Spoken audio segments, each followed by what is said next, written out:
ইরানের মিসাইল সক্ষমতা নিয়ে বড় ধরনের ভুল হিসাব করেছিল ইসরায়েল।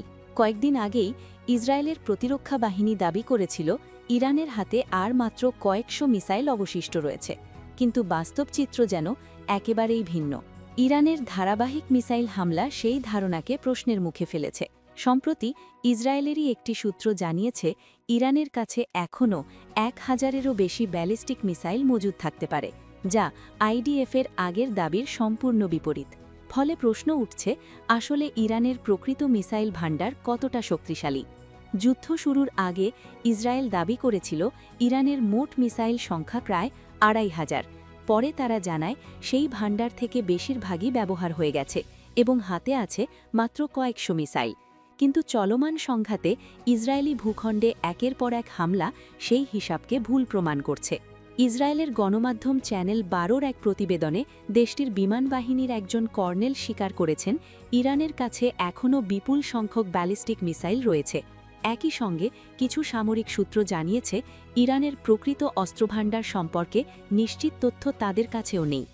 গত 28শে ফেব্রুয়ারি যুক্তরাষ্ট্র ও ইসরায়েলের যৌথ হামলার পর থেকেই পরিস্থিতি আরও জটিল হয়ে ওঠে।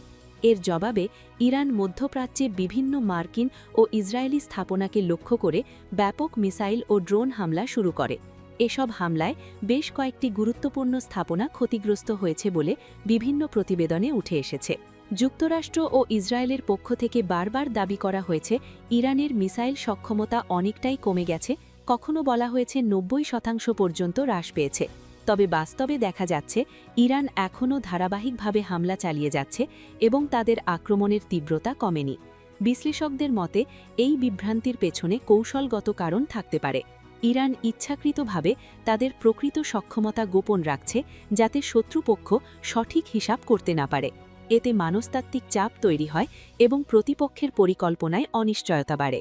বিভিন্ন সূত্রে জানা গেছে ইরান ইতোমধ্যে ইসরায়েলের দিকে 500-এরও বেশি মিসাইল নিক্ষেপ করেছে। একই সঙ্গে উপসাগরীয় অঞ্চলে মার্কিন ঘাঁটি ও কৌশলগত স্থাপনাকে লক্ষ্য করে প্রায় 1300-টিরও বেশি মিসাইল ছোড়া হয়েছে বলে ধারণা করা হচ্ছে।